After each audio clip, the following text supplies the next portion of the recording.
time to tune in. Now another Sports Center, it's a movement.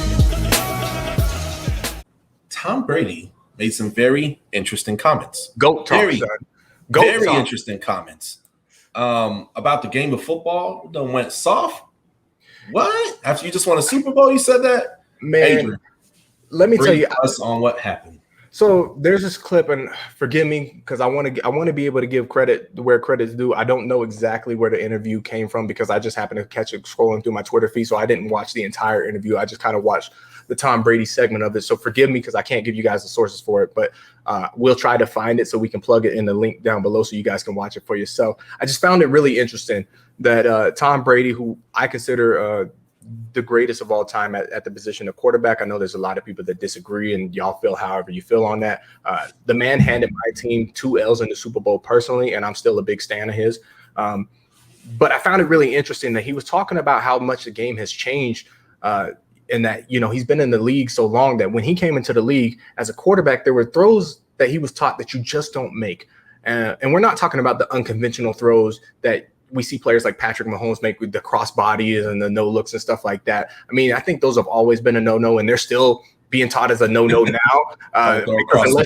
Because unless you got special arm talent like a Aaron Rodgers or a Patrick Mahomes, you have no business attempting those throws. But he was just talking so much in general about ball placement in the field. And one of the examples that he highlighted, he's like, you know, being a young quarterback, there was just things I didn't do. Like, you don't throw over the middle and leave your receiver out to dry. And he's like, and I had to learn that the hard way because, you know, he was playing against Ray Lewis. A lot of times, Ray Lewis, Ed Reed, and he's like, man, if you throw over the middle, you leave your receivers out to dry. Ray Lewis is going to take your head off for that. And before, you know, when he started playing the game as a rookie early in his career, that was just the defense's job, man. Like, that was just called a good play. When you came across the middle and you got your head taken off, like, that is, if your receiver gets up, he comes back to the huddle and he cusses you out if you're the quarterback, because you have no business hanging him out there to dry like that. You know he's going to take a big hit. And he says that's not something that's really being taught in today's game, and that these quarterbacks and in general are being taught the game in the wrong place. And that not only that is that the league is rewarding what would have been considered mistakes earlier, because they're punishing the defense for these things. Now we have this thing called hitting a defenseless receiver, where before, you know, you couldn't hit them NFL blitz style, like right before the ball even gets there. I don't know if you guys remember NFL blitz back when it was in the arcade, but my favorite thing to do was as soon as that ball was in the air, if I saw the direction it was going, I'm taking your receiver out. Yeah. The ball could be 10 yards off the receiver. I'm hitting you. You're not going to even have a chance to do it. So the league is always called pass interference on that. But now we're talking about hitting the defenseless receiver, where a receiver has to have possession of the ball and they have to make a football move before you can really make that kind of serious contact, which was commonplace, you know, early 90s, all the way, I would say, into the early 2000s, like you just punishing brutal hits. And Tom was talking about, like, man, the game is being taught backwards, that it's a lot softer and it's a lot easier. It's a lot easier on the offense this year. And I find it ironic, right? Because Tom Brady, Tuck rule, has been the benefit of a lot of these hits that you make on quarterbacks, and some of them, a lot of them, right? Clean hits on quarterback, but because you're hitting the quarterback with some kind of certain ferocity, or you're landing on top of the quarterback, now these are penalties in the league. And he's like, man, there's so much that plays to the offense's advantage, where you're teaching these young players that this is acceptable. This is how you play the game. And conversely, you're teaching these young defensive players that the way that they've come up learning how to play football, now they have to adjust their game at the higher college levels, D1's college level, the NFL, because you're going to be punished for the stuff that traditionally we've never been punished for. You saying, I mean, it was just a rule. You put a receiver over the middle, he's going to get murdered. That was the job. Like, take his head off and make him not want to come back across the middle over again. It's your job as a defense not to let him catch the ball. Now the rules are almost set up for, the offense has to possess the ball and then you stop them. And I just don't think that's conducive to the game. So I really think it's cool that Tom Brady is acknowledging that the game is kind of changing and that it's getting a little bit softer than when he came out, and that there are specific advantages in today's game for the offense. I thought it was cool that he was pointing it out. I agree with a lot of the points that he made, but I also, like I said, I find it ironic because Tom Brady has benefited a ton from these penalties that didn't used to be penalties. But either way, it's always interesting when Tom speaks his mind. And I find even people that vehemently hated Tom Brady when he was with the Patriots, man, Tampa Tom is a whole new guy. He's fun. If you keep up with him on social media, on his Twitter, on his Instagram, I mean, the stuff that he posts is downright hilarious. He's a lot more open, and he's not this really starchy guy, this robot that we thought he was in New England. Like, he is a really, really fun guy. We see him, Tampa Tom, getting loose, totally different person. Just gone off that liquor or gone off that tequila early, right? Like, so, I mean, super, super cool to see him kind of just lighten up in his career, man. I'm really, really enjoying it. Yeah, absolutely. Yeah, Tampa Tom, totally different person. And he's definitely been the recipient of a lot of calls to in different games and whatnot. Big calls.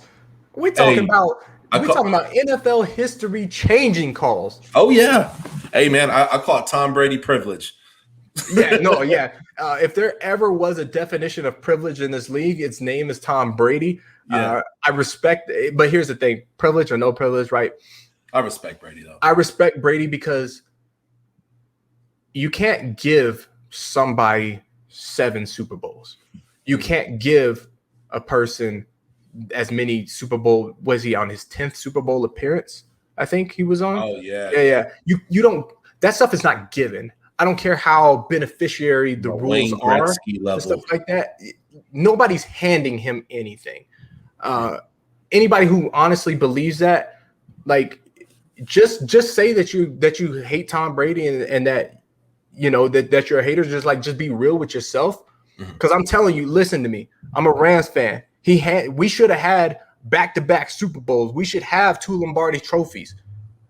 And Tom Brady is a cause for us not having at least 2 Lombardis. He's a cause of us not having 3 Lombardis. So he handed us our most recent Super Bowl L. You know what I mean? So I'm saying, as somebody who has been personally terrorized by Tom Brady, yes, there are some things that have benefited him, but there are plenty of other calls that have benefited other players, and they have not been able to capitalize in the way that Tom Brady has been able to. You cannot knock the talent. You cannot knock this man's football IQ, his ability to read defenses, make adjustments, and his ability to get the ball to where it needs to be when it needs to be there. These are things that a coach does not do. These are things that a referee does not do.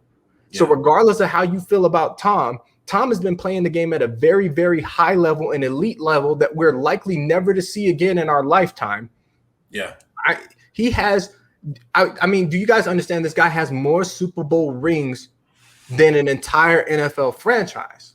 Yeah. Single-handedly has more rings than an entire NFL franchise. He is the only player in NFL history with 7 rings, the only player in NFL history with 10 appearances. These are not participation awards. There's no amount of officiating that you can do. No, barring the officiating, like just being brazen and open that they're being paid to let Tom Brady walk. There's no level of officiating that you can do that is going to allow that person to get to the levels that Tom Brady have. And make no mistake about it, as great as we talk about how Tom Brady is, Lombardi trophies are a team achievement. They are a team achievement.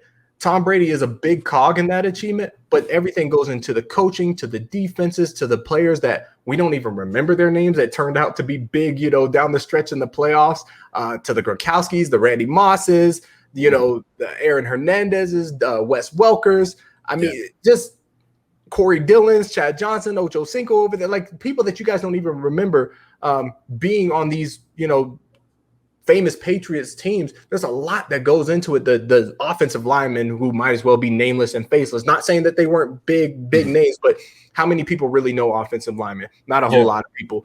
I'm just saying, like, there's a lot that goes into these Super Bowls. So hate Tom Brady all you want. Just be real with yourself.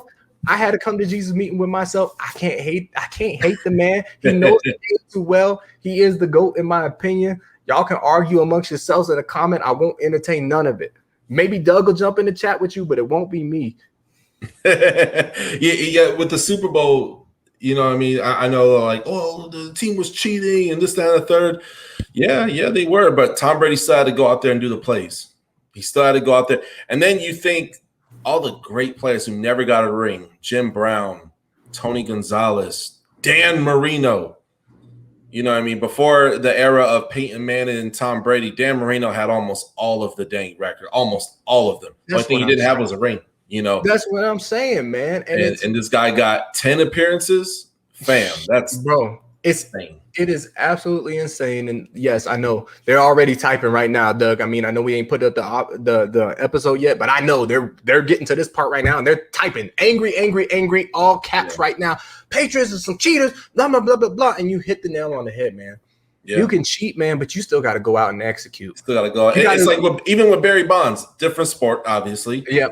But he still had to go out there and hit the ball because tons of people do steroids. And they don't get that kind of success. Exactly. Y'all think that Barry Bonds is the only one that was doping during that era? There's plenty of other people doping, but they just couldn't get it done the same way that Barry was getting it done. Turn 100 for the touchdown, king crown, gain inside, leading your town, hit you faster than the sound, bad boy, throw it down, yeah, I'm ill, not my will, don't cop a fill the house, listen to the roaring crowd, drop a light, calm it down, Heisman, all the haters mouth, superhero hit them wow, packing more action than bing, boom, bam, pow, touchdown for the win, we live, subscribe right now.